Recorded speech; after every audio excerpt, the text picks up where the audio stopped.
Welcome to mega nine. 42 ఏళ్ల పాటు సినీ ఇండస్ట్రీలో ఉండి ఎన్నో సంచలనాత్మక చిత్రాలను అందించిన సీనియర్ ప్రొడ్యూసర్ సి కళ్యాణ్ గారితో నేను ఇప్పుడు ఉన్నాను. సో ఎందుకున్నాను అన్నది మీకు ఆల్రెడీ తెలిసే ఉంటుంది. సార్తో కూడా మాట్లాడదాం. నమస్తే కళ్యాణ్ గారు. నమస్తే. ఎలా ఉన్నారు సార్? బాగున్నానమ్మా. సో ఎన్నో సంచలనాత్మక సినిమాలు అందించారు, మా ప్రేక్షకులకి ఎంతో చేరువయ్యారు. బిఫోర్ దట్ మీకు కంగ్రాచులేషన్స్, ఎందుకంటే కలేజా సినిమా రిలీజ్ అవుతున్నందుకు. సో ఎలా ఉంది సార్? వెరీ వెరీ హ్యాపీగా ఉంది. ఆఫ్టర్ 14 years తర్వాత ఆ రోజు డిసప్పాయింట్ అయిన మేము ఈరోజు అసలు సినిమా ఓపెనింగ్స్ చూస్తుంటే అసలు సినిమా ఇప్పుడు ఎందుకు రిలీజ్ చేయలేమో అని అంత ఆనందంగా ఉంది. దానికంటే మించి ఏంటంటే రీసెంట్గా వరల్డ్ రికార్డు వచ్చింది ఈ సినిమాకి. 1500 times టెలికాస్ట్ అయినటువంటి ఏకైక సినిమా. సో అప్పట్లో డిజాస్టర్గా ఉండిపోయిన ఒక సినిమా ఇప్పుడు బ్లాక్ బస్టర్ అవుతుంది అనుకున్నారు రీ రిలీజ్ తర్వాత? అంటే బ్లాక్ బస్టర్ అవుతుందా అంటే స్ట్రైట్గా రిలీజ్ అయినప్పుడు ఉండే బ్లాక్ బస్టర్లకిను రిలీజుల్లో మాత్రం బ్లాక్ బస్టర్. ఎందుకు అడిగానంటే ఆల్రెడీ కలెక్షన్స్ రికార్డ్ అయింది, ప్రీ బుకింగ్స్ అవుతున్నాయి, కొత్త సినిమాల రేంజ్లో ప్రీ బుకింగ్స్ అవుతున్నాయి. ఈవెన్ కొన్ని వెబ్సైట్స్లో అయితే 1,00,000కు పైగా దాటేసిన అంచనాలు కూడా ఉన్నాయి. సో కలేజా అంటే ఇప్పటి జనరేషన్ ఏమైనా ముందు తీసాం అనుకుంటున్నారా సినిమా? ఇప్పుడు హిట్ అయింది, అప్పుడు డిజాస్టర్గా ఉండిపోయింది అంటే కాదండి. రియల్గా ఆ cinema is not a disaster film. Pawan మన మహేష్ బాబు గారి ఫ్యాన్సే డిజాస్టర్ చేశారు దాన్ని. అంటే వాళ్ళు మేమిచ్చిన ట్రైలరు, మేమిచ్చిన అవుట్పుట్ సినిమా రిలీజ్కు ముందు దాన్ని వాళ్ళు ఇమేజ్ చేసేసుకున్నారు. దాన్ని ఏదో ఇలా ఉంటుంది, ఇలాగా ఉండాలి, అలాగా ఉండాలని. అసలు మహేష్ బాబు గారిని త్రివిక్రమ్ శ్రీనివాస్ గారు ఫస్ట్ జోనర్ను మార్చారు. అసలు ఆ తర్వాత నుంచే ఆఫ్టర్ కలేజా, బిఫోర్ కలేజా, మహేష్ బాబు గారికి ఈరోజు మీరు చూడాలంటే ఆఫ్టర్ కలేజా, బిఫోర్ కలేజా. అవును. అట్ ద సేమ్ టైం గ్లామర్లో కూడా మీరు చూడండి, ఆ సినిమాలు చూడండి, దాని ముందు సినిమాలు చూడండి, దాని తర్వాత సినిమాలు చూడండి. కలేజాలో ఉన్నంత గ్లామర్గా మహేష్ బాబు గారు ఆ బిఫోర్ సినిమాల్లోనూ ఉండరు, ఆఫ్టర్ ఉన్నారు. ఏజ్ ఫ్యాక్టర్ ఇది, ఆ మెచ్యూరిటీ ఇది ఉంటుంది. బాడీ లాంగ్వేజ్, ఎంటర్టైన్మెంటు, అసలు అతనిలో ఉండే హ్యూమర్, దీన్ని బయట పెట్టిన సినిమా కలేజా. అది ఫ్యాన్స్ డైజెస్ట్ చేసుకోలేదు. అదే అడగబోతుంది, ఎందుకంటే మహేష్ గారు కూడా కలేజా సినిమా టైంలో చెప్పిన మాట. సో నన్ను నేనుగా ప్రొజెక్ట్ చేసుకున్న సినిమా కలేజా అని చెప్పేసి ఒక ఇంపెక్కబుల్ కామెడీ అనేది ఆయన షో చేశారు. అప్పటి వరకు మీరన్నట్టుగా ఒక సీరియస్నెస్ ఉన్న మహేష్ బాబులో కామెడీ జానర్ను, ఆ కామెడీ టైమింగ్ కూడా పర్టికులర్ తీసుకురాగలిగారు. సో ఇవన్నీ ఆడియన్స్ తీసుకుంటారు, మీరు అన్నట్టుగా మహేష్ బాబు ఫ్యాన్స్ ఇవన్నీ తీసుకుంటారని అప్పట్లో ఎలా థాట్ ఎలా ఉండేది అసలు? అంటే అది త్రివిక్రమ్ గారండి. అసలు ఒక సీరియస్ పాయింట్ దాంట్లో, ఆ సినిమాలోనే it is very serious point. Hero character ఏదో విచిత్రంగా ఏదో చేస్తే అదేదో మేలు జరిగిపోయి ఆ మేలు జరిగిన వాళ్ళందరూ ఈయన దేవుడు వచ్చి మాకు చేసేసాడు అంటుంటే, ఇతను మీ అమ్మ నేను దేవుడు ఏంట్రా అని చెప్పి ఒక హీరో క్యారెక్టర్ అలా అంటుంటే, అది నేను దేవుణ్ణే అనే ఫీలింగ్ కానీ ఇచ్చిండుంటే వాళ్ళ ఫ్యాన్స్ అందరికీ ఓ మా హీరో దేవుడు అయిపోయాడు. అది డైరెక్టర్ గారి కాన్సెప్ట్. అది దాంట్లో చాలా మా గురువు గారు చెప్పారు నాకు. సినిమా అయిపోయిన తర్వాత ఆయన చూసిన తర్వాత దాసనారాయణరావు గారు, అరే మీ హీరో 2 పాయింట్లు పడిపోయి ఉంటాడు రా ఈ కథకి అన్నాడు. ఏమిటనంటే దైవం మానుష రూపేణ ఒక లైన్ అనే దాన్ని కరెక్ట్గా త్రివిక్రమ్ దాన్ని టచ్ చేశాడు. కానీ దాన్ని ఏంటంటే త్రివిక్రమ్ టోటల్గా క్యారీ చేయలేకపోయాడు. నాకు చెప్పాడు ఆయన, టోటల్గా క్యారీ చేసి ఉంటే ఇంకా ఈ సినిమా అసలు ఎక్కడికో వెళ్ళేది. అతనికి కూడా ఏంటంటే మహేష్ బాబు మీద ఇది క్యారీ చేయాలనా లేదా అనే డౌట్తో ఆ హ్యూమరస్ని మిక్స్ చేసుకుంటూ వెళ్ళిపోవటం వల్ల వాళ్ళ ఫ్యాన్స్కి ఆ డిసప్పాయింట్మెంట్ వచ్చింది అనేది. అదే మీరు అన్నట్టుగా హీరోయిన్ కాంబినేషన్ కూడా బంగారం అని పిలుస్తూనే అమ్మను తిట్లు తిడుతూ ఉంటారు. సో అంటే ప్రేమ అనేది కూడా క్లైమాక్స్లో కూడా బాగా చూపించారు. ఇట్స్ పీక్ లవ్ స్టోరీ అన్నట్టుగా. అంటే మీకు ఒకటి ఉందండి, మహేష్ బాబు గారి నోట్లోంచి నేంటి తుని అమ్మ అనే డైలాగ్ వస్తుంది అనేది ఆడియన్స్గా అప్పుడు దాకా చాలా తిట్లు. అసలు సెకండ్ థింగ్ ఏంటంటే అనుష్క గారు నన్ను అంటాం కూడా చాలా మంది యాక్సెప్ట్ చేయలేదు. అసలు అదేదో ఫోన్ చేస్తే మంచి సీరియస్ కామెడీ సీన్స్ జరుగుతుంటాయి, సీరియస్గా కొట్టేస్తుంటాడు అందరినీ. ఈ లోపల హీరోయిన్ ఏమ్మా బంగారం చెప్పు. అందులో కూడా ప్రెజర్ బంగారం అని. ఎంటర్టైన్మెంట్ అసలు అంటే దాంట్లో ఎంటర్టైన్మెంట్ అలాగే చేశాడండి డైరెక్టర్ గారు. రావు రమేష్ క్యారెక్టర్ దాన్ని హ్యాండిల్ చేయటం కానీ లీడ్ చేయటం, షఫీ క్యారెక్టరు, ఇంకా ప్రకాష్ రాజ్ అనేది సినిమా విలను. తర్వాత ఇది ఇంకా క్లైమాక్స్లో ప్రకాష్ రాజ్ని ఇంకా అసలు ఇది చేయటం కానీ అది కాదుగా. అంటే Prakash Raj it is a regular character. Rao Ramesh, Shafi, Ramajogesh గారు, శాస్త్రి గారు దాంట్లో పాటలో అంటే వీటన్నిటి రియాక్షన్ నాకు రేపు 30వ తారీఖు కనిపిస్తుందని నా గట్టి నమ్మకం.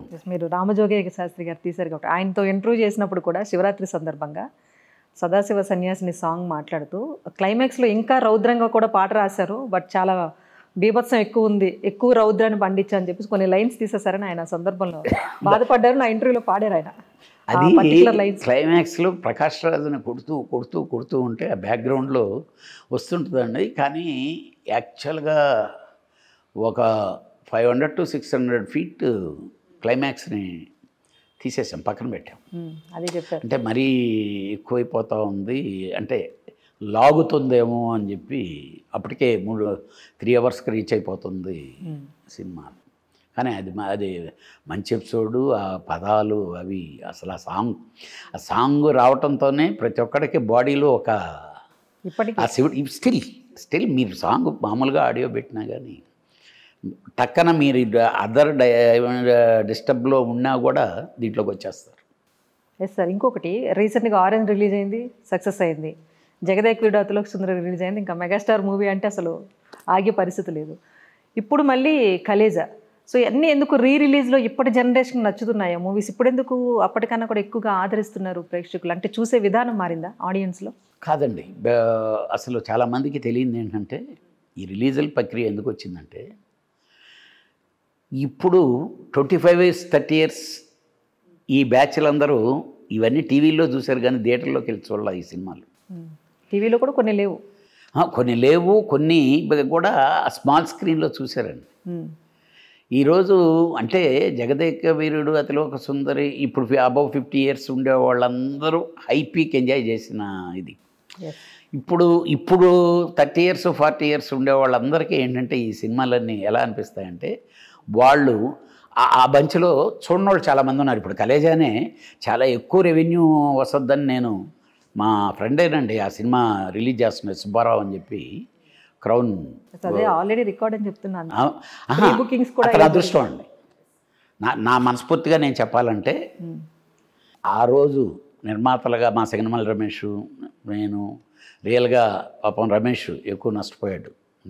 నేను ఫైనాన్షియల్గా దీనికంటే శ్రమ ఇది దాని మీద ఇదైనా కానీ ఈరోజు సుబ్బారావు అదృష్టం అయ్యే ఈ సినిమా ఈ రేంజ్ క్రేజ్ వచ్చింది. కానీ ఈ సినిమా మీద నా క్రేజ్ ఉందండి. మహేష్ బాబు గారికి కూడా రిలీజ్ మీద నమ్మకం ఉందండి. నన్ను అడిగిచ్చారు, వాళ్ళ ట్రస్ట్కి ఇద్దామని అనుకున్నామండి. నేనైతే వాళ్ళ ట్రస్ట్కి ఇద్దామని చెప్పి అనుకున్నాం.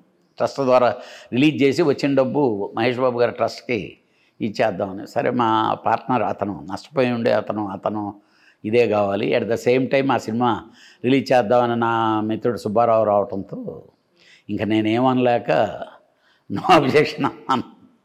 సరే సార్, మరి ఇప్పుడు అలాంటి కలేజా లాంటి ఒక ట్రైలర్ మంచిగా డిఫరెంట్ కైండ్ ఆఫ్ మూవీస్ ఏమైనా కొత్తగా ప్లాన్ చేస్తున్నారా? ఏమో ఇప్పుడే కిక్ సైలెంట్ అయ్యారు ఈ మధ్యన అంటే లేదండి. నేను ఆల్మోస్ట్ లాస్ట్ 2 years నుంచే నేను అంటే ఈ 2 years నుంచి నేను సినిమాల మీద పడలేకపోవడానికి కారణం ఏంటంటే నేను ఒక ఎంటర్టైన్మెంట్ ప్రాజెక్ట్, చాలా పెద్ద ప్రాజెక్ట్ చేస్తున్నాను. 200 crores ప్రాజెక్ట్. అది చెన్నైలో అమ్యూజ్మెంట్ పార్క్ చేస్తున్నాను. ఫినిషింగ్కి వచ్చింది ఒక 3 monthsలో ఇనాగరల్గా వస్తుంది. ఆఫ్టర్ 3 months మళ్ళీ సినిమా లేకపోతే బతకలేము. అయిపోయిన 83 సినిమాలు అయినాయి. డెఫినెట్గా 100 సినిమాలు దాటేంతవరకు నేను బ్రతుకునేంతవరకు దేవుడి దేవాల సినిమాలే చేస్తూ ఉంటాను. సరే సార్, కలేజాకి సంబంధించి ఫైనల్గా అంటే ఆడియన్స్ చాలామంది మేము సోషల్ మీడియాలో పెట్టినప్పుడు వచ్చిన క్వశ్చన్ ఇది. యాక్చువల్గా కలేజా స్టోరీ వినేటప్పుడు అప్పటికి మహేష్ బాబుకున్న క్రేజ్ని అంచనా వేసుకొని అలాంటి ఒక సినిమా నష్టం వచ్చినా చేస్తానని నా డైలాగ్ మీరు అన్నారంట. సో ఇలా ప్రొజెక్ట్ చేయాలి మహేష్ అని చెప్పేసి అంటే దానికి వినగానే మీ థాట్ ఏంటి అసలు? అంటే దానికి మెయిన్ కారణం త్రివిక్రమ్ గారండి. మ్మ్. ఒకానొక ఫేజ్ వచ్చి ఇంకా అసలు సినిమా వైండప్ చేసేద్దాం అనే సిచ్యువేషన్. ఓకే. అంటే రాజస్థాన్ ఎపిసోడ్స్ వాటికి బాగా ఖర్చు అవటం అయితేమి ఇదైతేమి పొజిషన్లో మా మిత్రుడు సింగన్మల్ రమేష్ తను కూడా ఆ టైంలో కరెక్ట్గా ఏంటంటే ఫైనాన్షియల్లీ కొంచెం కొమరం పులి ఒకటి డిలే అయిపోవటం, ఇది రెండు ప్యారల్గా సినిమాలు జరుగుతూ ఉండటంతో నన్ను కూర్చొని పెట్టేసి ఎలాగైనా దీంట్లోంచి మనం ఇదవ్వాలి, మనం ఓడిపోకూడదు అని వేస్తే ఒక టేబుల్ వేసాను నేను. ఈరోజు 2 సినిమాలు ఆపేస్తే మనం ఎంత నష్టపోతున్నాం, ఇది గ్యారంటీగా ఇంత నష్టపోతాం, ఈ ఖర్చు పెట్టేసాం ఇది చేసాం ఇంత నష్టపోతాం, చేసి ఫినిష్ చేస్తే ఇంత నష్టపోతాం. నష్టమే, ఫినిష్ చేసినా నష్టమే వస్తుంది, మీకు ప్లానింగ్ ఉంది, నష్టమే వస్తుంది. అంటే హిట్ అయ్యి వచ్చేస్తే డబ్బులు రావచ్చు, కానీ మనం యాసిడ్ రిలీజ్కి వెళ్ళినప్పుడు ఇది బేస్ ఇది అంటే తను నన్ను ఒకటే చెప్పాడు, గుడ్ ఆర్ బ్యాడ్ నువ్వు షోల్డర్ మీద వేసుకొని ఎలాగైనా వీటిని ఫినిష్ చేసి నష్టమైనా మనం సినిమాలు తీయలేకపోయామనే ఫీలింగ్ ఉండకూడదు, ఫినిష్ చేద్దాం అనే దానికి వచ్చి అయినప్పుడు నాకు త్రివిక్రమరావు త్రివిక్రమ్ కూర్చొని పెట్టి ఆయనతో ఫస్ట్ మీటింగ్ వేసుకొని కూర్చున్నాం. రైట్. కూర్చుంటే ఇలాగా అనుకొని ఈ కంక్లూషన్కి వచ్చి కూడా మళ్ళీ చేద్దామనే దానికి వచ్చాం. How to move. ఇంకా అక్కడ నుంచి త్రివిక్రమ్ గారు కావచ్చు, నమ్రత గారండి, మేము స్పెషల్ థ్యాంక్స్ చెప్పాలి నమ్రత గారికి. ఓకే. ఈ సినిమా ఫినిష్ అయ్యే దాంట్లో ఆవిడ చాలా కీలక పాత్ర ఉంది. అలానే మహేష్ బాబు గారు. అంటే మేము నలుగురిమి పార్ట్నర్స్ లాగా పనిచేసాం ఈ సినిమాని ఫినిష్ చేయడానికి. ఆర్టిస్టులు అందరండి, అసలు ఆలీ అయితేమి, సుబ్బరాజు భయంకరంగా బిజీగా ఉండేవాడు అప్పుడు, రావు రమేష్ అసలు కాల్ షీట్లు అడ్జస్ట్ చేయలేనటువంటి పరిస్థితిలో ఉంటే మా సినిమాకి ఇచ్చిన కాల్ షీట్లు ఏ సినిమాకి ఇచ్చి ఉండడు పాప అతనిది. షఫీ అసలు నాదర్ గారి మిస్సెస్ కరెక్ట్గా నేను చేస్తే అక్కడెక్కడో ఉన్నాడండి అనేది, నాకు తప్పదమ్మా నేను ఎక్కడో ఉన్నాను నన్ను ఈ సినిమా బయట. ఇంకా పాపం ఆవిడ అలా ట్రై చేసి ఇలా ట్రై చేసి అనుష్క, ఇంకా అసలు అనుష్క ఒక్క రోజుని అటు ఇటు మార్చలేనటువంటి పరిస్థితిలో ఉండేది. అందరూ కోఆపరేట్ చేశారు, అందరూ ఇది చేశారు. కానీ ఈ సినిమా సూపర్ హిట్ అయి ఉండేది. ఒకే ఒక చిన్న, అది ఎందుకు జరిగిందో మా తలరాతో చెప్పండి. మీరు నోటీస్ చేసింది ఇప్పుడు దానివల్ల జరిగే నష్టం లేదు, కానీ కలేజా టైటిల్ దగ్గర నుంచి ఒక వివాదం అయితే వెంటాడింది. సో కానీ అన్నీ సక్సెస్ అయిపోయి ఫినిష్ అయిపోయి షెడ్యూలింగ్ రిలీజ్ అంతా ఎవ్రీథింగ్. యాక్చువల్గా అయితే మహేష్ బాబు గారు బర్త్డేకి అనేది ప్లాన్ రిలీజ్. అక్కడి నుంచి అనుష్క డేట్లు సాంగులు ఇవి డిలే అయినాయి, కొరవ వర్క్, సీజీలు. అప్పుడు ఈ సినిమాలో సీజీలు వర్క్లు బాగా ఎక్కువ ఈ సినిమాకి. ఆ రోజుల్లో దాదాపు 2 కోట్లు సీజీ వర్క్. దాన్ని త్రివిక్రమ్ గారు సినిమా ప్రొడ్యూసర్ భరించలేని సిచ్యువేషన్లో ఉంటే మహేష్ గారు త్రివిక్రమ్ గారు ఫిక్స్ లైడ్లో తర్వాత సినిమాలకు మేము ఏదో కోఆపరేట్ చేస్తాం, కళ్యాణ్కి దీన్ని కోఆపరేట్ చేసి పెట్టమని వాళ్ళు మాట్లాడి వాళ్ళు సపోర్ట్ చేసి ఇది చేశారు. బట్ ఆ ఒక్క దాని కానీ జరగకపోతే ఈ cinema is going to be sensational hit అప్పుడే ఉండేది. ఒకటే ఒక పొరపాటు జరిగింది. స్టోరీ నెవర్ ఫెయిల్స్, ఇదైతే కరెక్ట్. అంతేనండి. కాకపోతే యాక్చువల్గా song Anushka last song, it is the last song cinema shooting. Annapurna studio సెట్లన్నీ వేసాము, డ్రెస్సెస్ అయిపోయినాయి, రిహార్సల్ అయిపోయినాయి. ఎల్లుండి షూటింగ్ అయితే నాకు మహేష్ బాబు గారి దగ్గర నుంచి కబుర్ వచ్చింది, ఇంటికి రమ్మంటే వెళ్ళాను. వెళ్తే ఏమంటే కళ్యాణ్ గారు నా కొరకు మీరు ఒక ఫేవర్ చేయాలండి అన్నారు. అదేంటి బాబు భలేవాళ్ళు మీరు, అసలు దీనికి ఎంత సపోర్ట్ చేసిన మీకు భలేవాళ్ళు చెప్పండి. ఏం లేదు సార్, నాకు సాంగ్ నేను సాటిస్ఫై అవ్వటం లేదు, సాంగ్ వేరే సాంగ్ రికార్డ్ చేద్దామండి అన్నారు. It is the situation. ఆ రోజుల్లో ఫ్లోర్లు దొరకటమే కష్టం. 3 ఫ్లోర్లు 3 సెట్లు వేసున్నా.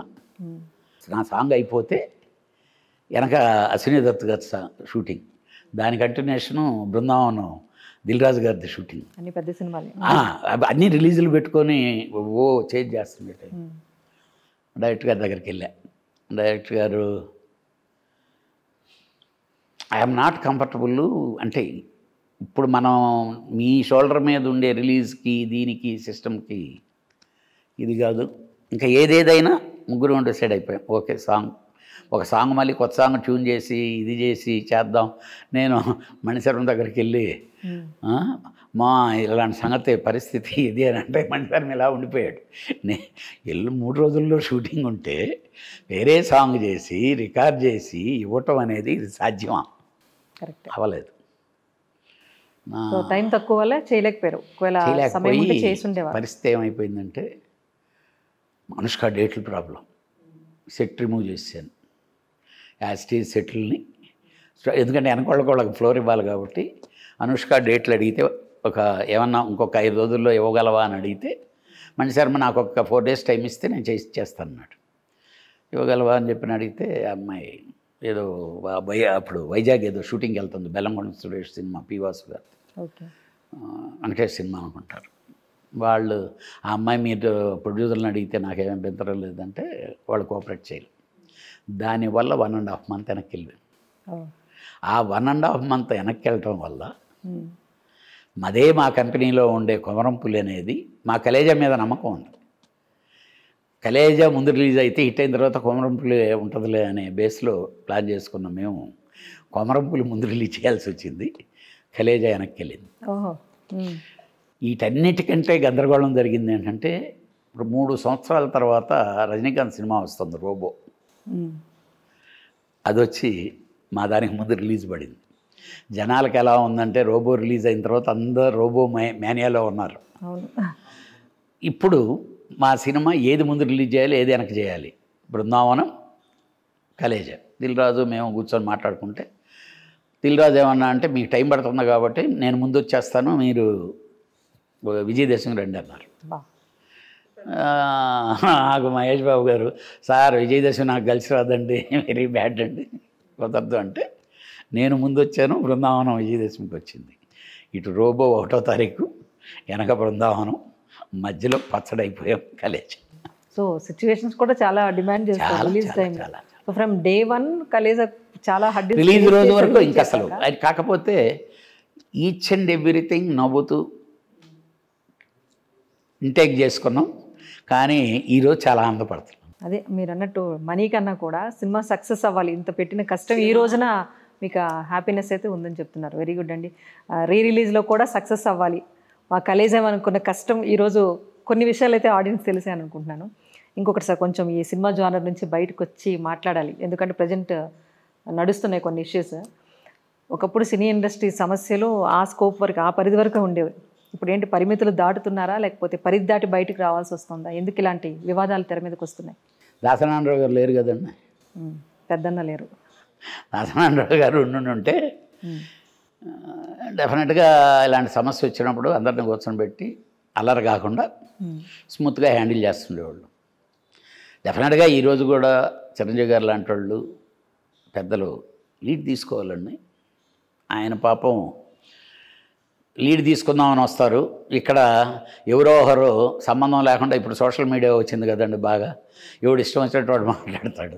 నేను చాలాసార్లు సార్ మీరు పెద్దరికం తీసుకోవాలి సార్ అంటే ఆయన మమ్మల్ని ఇరికిచ్చి కాదు అవతల వాళ్ళ చేత మాట్లాడిపించుకునేదానిక మనకెందుకులే అని పాపం. ఇప్పుడు ప్రతి ఒక్కరికి అన్నట్టు ఇప్పుడు ఎవరు ఏం మాట్లాడినా కొంతమంది మాట్లాడితే వింటారు, అంతే కదండి. మీరు అన్నట్టు ఆ పదవి తగ్గ హోదా ఉన్న పర్సన్ చెప్పినప్పుడు ఇండస్ట్రీ మొత్తం వింటుంది.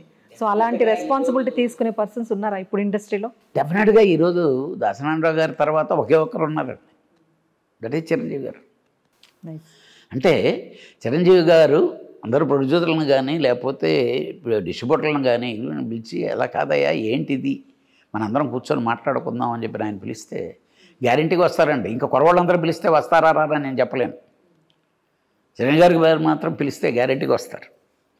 అలాగే అరవింద్ గారు ఉన్నారు, అరవింద్ గారు ఈరోజు అరవింద్ గారు ఉన్నారండి, అరవింద్ గారు పిలిస్తే రారా, సురేష్ బాబు, అరవింద్, పెద్దలు ఉన్నారు, ఇప్పుడు కేఎల్నారాయణ, ఇంతకుముందు అంటే వాళ్ళకి పదవులు లేవు కదా అనొచ్చు. పదవులు అవసరం లేదండి. పెద్దరికానికి పదవి ఎందుకండి? అంటే సాధారణంగా ఒక సినిమాకి సంబంధించి ప్రాబ్లం వస్తే ప్రొడ్యూసర్స్ కెన్ డీల్ అన్నట్టుగా అక్కడ ఆగిపోయేది. సో ఇప్పుడు మీకు ప్రొడ్యూసర్స్కి ఒక కౌన్సిల్ ఉండేటప్పుడు అక్కడతో ఆగిపోతాయేమో అనుకున్న సమస్యలు కూడా పొలిటికల్ టచ్లోకి వెళ్ళిపోయాయి. ఇంకొకటి పవన్ కళ్యాణ్ గారి ఇన్ట్యూషన్ ఒకటి, ఆయన చెప్పాలనుకున్నది ఒకటి, కానీ ఇంకొక విషయం దాన్ని అంతా రూట్ మారిపోయి చిలువల పలువలు అయిపోయింది ఇష్యూ అంటున్నారు. అంటే పవన్ కళ్యాణ్ గారికి రాంగ్ ఫీడింగ్ వెళ్ళిందండి. ఆయన 100% రాంగ్ ఫీడింగ్ వెళ్ళింది. అంటే అవకాశవాదులు ఆ విధంగా చేసి ఉండొచ్చని నేను అనుకుంటున్నాను. అంటే బేసిక్గా పవన్ కళ్యాణ్ గారి సినిమాను గురించి థియేటర్లు ఎందుకు మూస్తారండి? అసలు మూసినోడు కూడా దొరుకుతాడు. అసలు ఆయన దాన్ని ఆలోచించలేకపోయారు. పవన్ కళ్యాణ్ గారి సినిమా కొరకు ఈరోజు ప్రేక్షకులు ఏ విధంగా వెయిట్ చేస్తున్నారు. ఆయన క్రేజీ ఇమేజ్ ఆయన అంచనా లేకపోయినంటారు. అంతే కదా. ఏది థియేటర్లు అండి, ఈరోజు వాడికి ఒక్క వారం ఇచ్చినా కానీ పవన్ కళ్యాణ్ సినిమా వాడి థియేటర్ ఆ వారం సర్వైవల్ అవుద్ది. అసలు అది కాదు. వాళ్ళు ఆ ఈస్ట్ గోదావరిలో వాళ్ళు ఏంటంటే సింగిల్ స్క్రీన్స్ సఫర్ అవుతుండే పరిస్థితిని బట్టి ఈ లీజ్ హోల్డర్స్ వచ్చేసిన తర్వాత ఆ సింగిల్ స్క్రీన్స్ వాళ్ళని నలుపుతున్నారు. ఆ నలపటంలో ఇది బట్టి ఈరోజు సత్యనారాయణ కూడా ఆ డోసు బడి ఈ దెబ్బ తగలటానికి కూడా కారణం అతను కూడా లీజులు, థియేటర్ లీజుల్లో ఆయన ఉన్నాడు. కానీ వీళ్ళందరూ అంటున్నారు దిల్ రాజు గారు దెబ్బేశారు అని. కానీ దిల్ రాజు క్యాజువల్గా మాట్లాడి ఉండొచ్చు, మండలి చైర్మన్గా ఆయన రెస్పాండ్ అవుతారు. తప్పే ఇది నాటే చైర్మన్ అండి. దిల్ రాజు చేసిన ఒక తప్పు ఏంటంటే ఆంధ్ర ఎగ్జిబిటర్లు ఇక్కడికి రండి, మనం అందరం ఎగ్జిబిటర్లు కూర్చొని మాట్లాడుకుందామని ఆయన లీడ్ చేసి ఉండకూడదు. ఏంటంటే ఎఫ్డీసీ చైర్మన్ ఈజ్ డిఫరెంట్ అండి. ఎఫ్డీసీ చైర్మన్ గవర్నమెంట్కి ఇండస్ట్రీకి వారది. ఇక్కడ సమస్య గవర్నమెంట్కి ఇండస్ట్రీకి కాదు. ఇది డిస్ట్రిబ్యూటర్లకి, ప్రొడ్యూసర్లకి, ఎగ్జిబిటర్లకు ఉండే సమస్య. దీని సమస్య ఆయన ఎఫ్డీసీ చైర్మన్గా పిలిచేటట్టు నేను అలా పిలవదన్నాడు. అదే ఏ ఛాంబర్లోనో ఇదే మీటింగ్ పెట్టున్నారనుకోండి, దీని సిస్టమ్ ఇంత డ్యామేజ్ అయ్యేది కాదు. ఎగ్జిబిటర్లు కూడా ఏమని రాశారు, ఛాంబర్కి లెటర్ ఏమని రాశారండి, మీరు త్వరగా దీన్ని పరిష్కారం చేసుకోకపోతే మా థియేటర్లు మూసుకోవాల్సిన పరిస్థితి ఉందని. మేము 1వ తారీఖు నుంచి మేము స్ట్రైక్ చేసేస్తున్నామని రాయలా వాళ్ళు లెటరు. దాన్ని మీడియాకి ఇలాగా ప్రవోక్ చేశారు. దాన్నేమో ఇలా ప్రవోక్ చేసిన దాన్నేమో 15 రోజులకి రిలీజ్కి ఉండేటటువంటి పవన్ కళ్యాణ్ గారు కంగారు పడాల్సిన పని లేదు.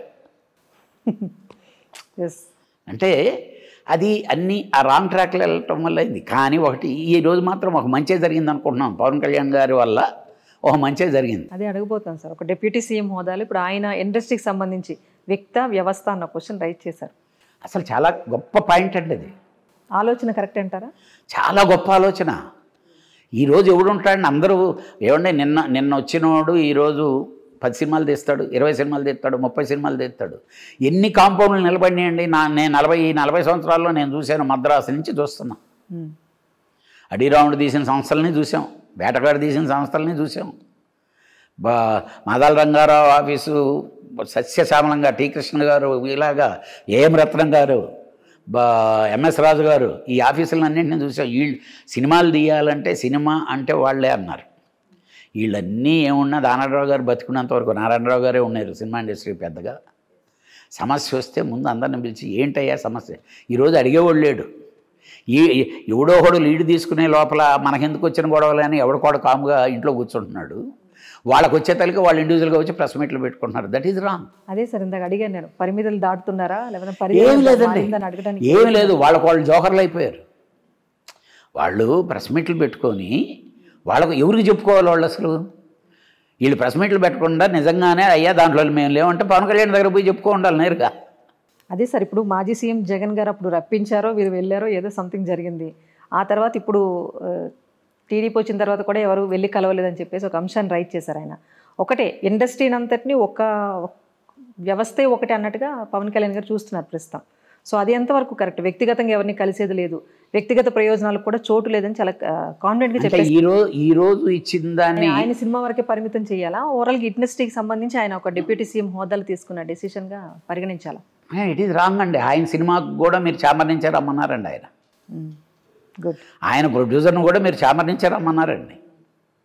మీకు ఒక్కటి చెప్తున్నానండి, ఈరోజు ఆయన తీసుకున్న నిర్ణయం అనేది కరెక్ట్. ఏది, ఇండస్ట్రీకి ఒక ఆర్గనైజేషన్స్ ఉంటే ఆర్గనైజేషన్సే మెయిన్. ఈ సినిమాలు తీసేవాడు ప్రొడ్యూసర్లు వస్తూ ఉంటారు, పోతూ ఉంటారు, డిస్ట్రిబ్యూటర్లు వస్తూ ఉంటారు, పోతూ ఉంటారు, ఎగ్జిబిటర్లు మారుతుంటారు, వాళ్ళు బారు.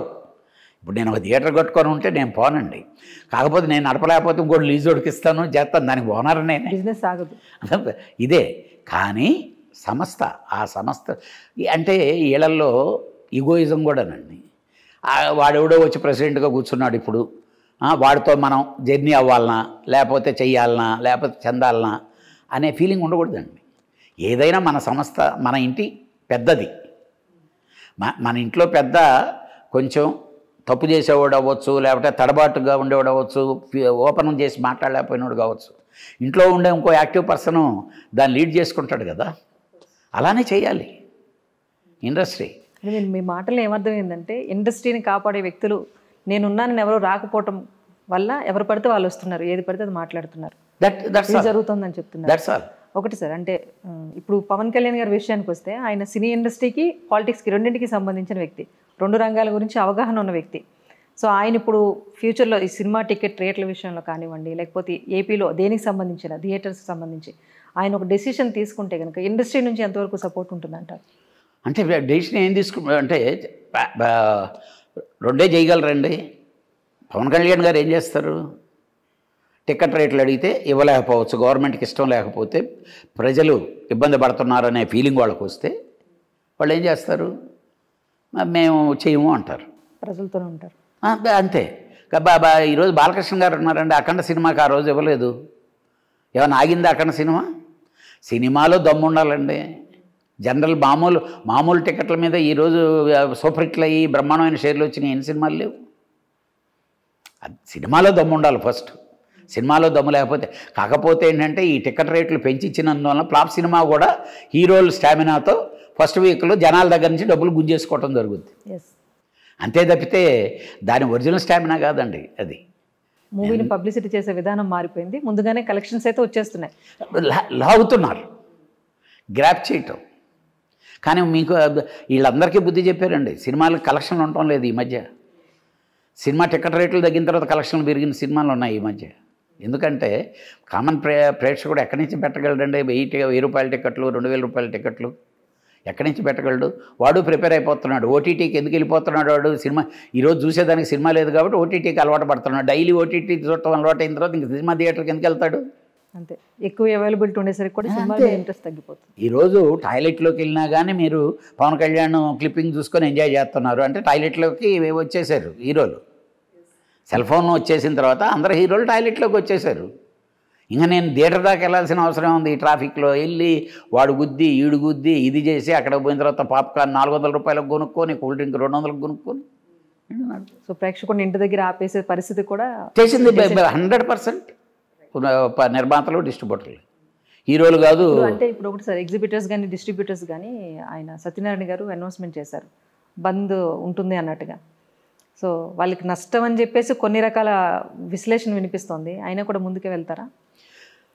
అసలు ఆ నష్టాన్ని ఏ విధంగా చేయాలనేది అందరూ కూర్చొని మాట్లాడుకునే దానికి రేపు 30వ తారీఖు ఛాంబర్కి అన్ని సెక్టార్ల వాళ్ళు పవర్ ఇచ్చారండి.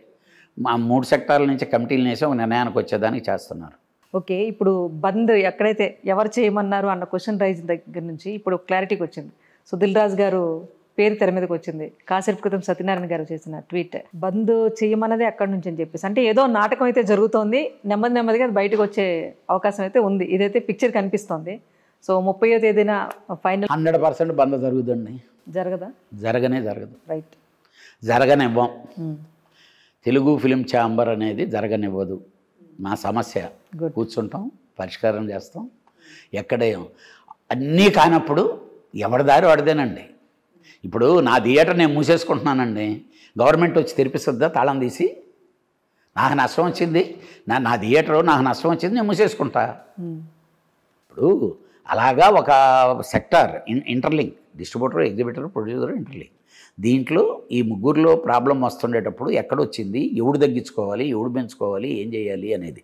నేను అదే చెప్పాను కదా, 2009లో ఎక్సైజ్ చేసాం దీని మీద. అంటే ఈరోజు అంటే 15 సంవత్సరాల క్రితం దీన్ని ఎక్సైజ్ చేసి ఛాంబర్లో ఒక లెటర్ ఉంది, కేఎస్ రామారావు అప్పుడు ప్రెసిడెంట్.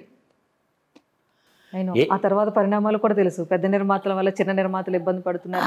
అదే 24 ఫ్రేమ్స్ వాళ్ళు కూడా సమ్మెకి దీంట్లో ఎలా ఉంటుందంటే అండి, ఇవన్నీ వద్దండి, ఈ సోకాళ్ళు చెప్పే పెద్ద హీరోలతో సినిమాలు తీసే 5-6 కంపెనీలు ఇక్కడ సినిమా ఇండస్ట్రీ ఉంటే సినిమా ఇండస్ట్రీ కాదండి. సినిమా ఇండస్ట్రీ సర్వైవల్ అవనే అవ్వదు. ఎందుకంటే ఇప్పుడు ప్రభాస్ గారితో సినిమా తీసేవాడు అనుకోండి, ఆయన సంవత్సరానికి 2 సినిమాలు తీస్తే ఆ 2 సినిమాలకి 70% పీపుల్ వాళ్ళే పనిచేస్తారు. చిరంజీవి గారి సినిమా ఉంటే దానికి 50 to 70% వాళ్ళే పనిచేస్తుంటారు. ఎందుకంటే ఆయనతో అలవాటు పడిన వాళ్ళు, లేకపోతే చేసిన వాళ్ళు, ఆ డైరెక్టర్లతో అలవాటు పడిన వాళ్ళు, లేకపోతే ఆ ప్రొడ్యూసర్ సంస్థ అలవాటు పడిన వాళ్ళు. ఎన్ని సంస్థలు ఉన్నాయండి మొత్తం ఈడ్చితంతే ఎన్ని సంవత్సరాలు ఉన్నాయండి? 7 నుంచి 10 లేవండి ఈరోజు. లెక్కేసి చెప్పండి. ఒకటి చెప్పండి సార్, 42 ఏళ్ల క్రితం మీరు అడుగు పెట్టారు 93లో. సో అప్పటి నుంచి చాలా చేంజెస్ చూశారు కదా. సో సినీ వ్యవస్థ గాడి తప్పింది అన్నది మీ మాటలో తెలుస్తోంది. ఆ వేరియేషన్ వచ్చింది, అప్ అండ్ డౌన్స్ వస్తుంది. 100% 24 ఫ్రేమ్స్ ఫీల్డ్ వాళ్ళు ఇబ్బంది పడుతున్నారు. సో మళ్ళీ ఒక ప్రాపర్ లైన్లోకి రావాలి, సినీ ఇండస్ట్రీ స్ట్రాంగ్గా ఉండాలంటే యాజ్ అ సీనియర్ ప్రొడ్యూసర్ మీరు ఏం అడ్వైస్? 100% రాదండి. రాదు అంటే గాడి తప్పేసిందండి, లెక్కలు తప్పిపోయినాయండి. ఓకే. ఎవరికి లెక్కలు తెలియదండి. ఈరోజు సినిమా తీసేవాడికి లెక్కలు తెలియదు. లేకపోతే ఇప్పుడు మా వాళ్ళు రీసెంట్గా మీకు కూడా తెలుసు, 30 రోజులు షూటింగ్లు ఆపేసి మేమంతా బడ్జెట్ కంట్రోల్ చేస్తాం అని ఎక్సైజులు చేశారు ఛాంబర్లో. ప్రతిరోజు 3 మీటింగ్లు పెట్టి, ఆ మీటింగ్లు అయిపోయిన తర్వాత కాల్ ఫర్ చేసిన తర్వాత మినిమం 20% బడ్జెట్ పెరిగిందండి. వీళ్ళు చేసింది ఏంటయ్యా అంటే నిన్నటిదాకా ఉండే దానికంటే 20% బడ్జెట్ పెంచారు. కాబట్టి ఇది రాదు. రెండోది, హీరోలకి ఎందుకు అంత డబ్బు ఇస్తున్నారు? హీరోలకి ఆ హీరో లేకపోతే థియేటర్కి జనాలు రావటం లేదు కదా. ఇప్పుడు ఆ ఫేస్ వాల్యూ లేకపోతే రావటంలా, ఆ హీరోను ఆ డైరెక్టర్ని కాంబినేషన్ ప్రొడ్యూసర్ కలపకపోతే బయట రావటంలా, ఇవన్నీ వ్యాపారంలో ఉండేటటువంటి లొసుకులు. దీంతో అవగాహన రాహిత్యంతో ఇక్కడికి వచ్చేసి సినిమా తీసి, ఆడ సినిమా తీసే రోజు ఏ ప్రొడ్యూసర్ అండి ఈరోజు చెప్పే so called world wide big film తీసేవాడికి వాడు తీసే సినిమా ఖర్చు చెప్పానండి. నేను 83 సినిమాలు తీస్తే 83 సినిమాలకి నేను కథ తెలుసుకున్న తర్వాతనే సినిమా తీసా. గ్రేట్ అని చెప్పమానండి. ఈరోజు నా కథ ఇదని చెప్పమానండి. నా కథ బిగినింగ్ నుంచి ఎండ్ వరకు ఇది కథ అని చెప్పి నేను సినిమా స్టార్ట్ చేశానని చెప్పమానండి. అలా ధైర్యంగా వచ్చి ఒక్కడిని చెప్పమానండి. ఈరోజు తీసే సోకాల్డ్ పాన్ ఇండియా సినిమాలు తీసేవాళ్ళందరినీ ఆ డైరెక్టర్కే తెలీదు, ఆ రైటర్కే తెలీదు. ఒక పాయింట్ చేసేసి సినిమా స్టార్ట్ చేసి ఎక్సర్సైజులు చేస్తూ ఉంటారు.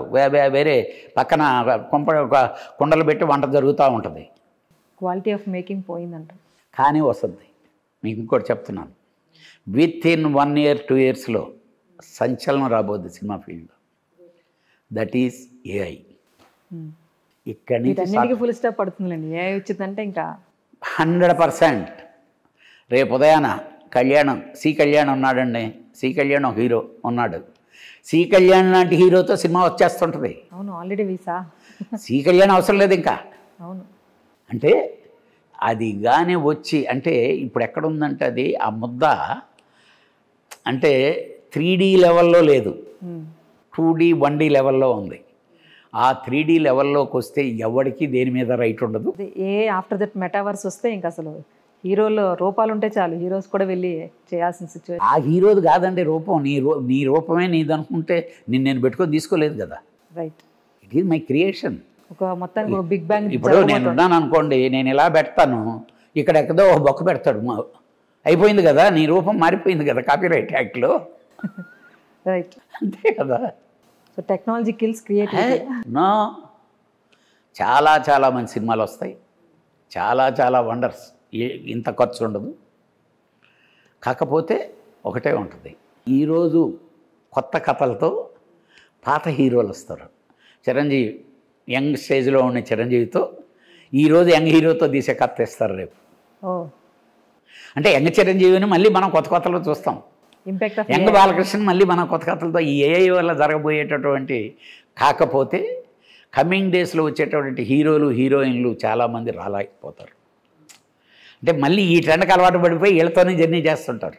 అదే ఎప్పుడు ఈ సినిమాలు పెరిగిపోయినాయో హీరోలకి, ఇప్పుడు హీరోలకి సినిమాలు సంవత్సరానికి 2 చేస్తున్నారు 3 చేస్తున్నారు అనుకోండి, కొత్త వాళ్ళని ఎలా వస్తారు, రాలేరు కదా. ఆ డ్యామేజ్ జరగదు. అదే హీరోలు పరిమితం అయిపోతున్నారు, ప్రొడ్యూసర్లు పరిమితం అయిపోతున్నారు, అన్ని రంగాలు మీరు అన్నట్టుగా సంస్థలు పరిమితం అయిపోతున్నాయి, కుచించుకుపోతుంది ఇండస్ట్రీ.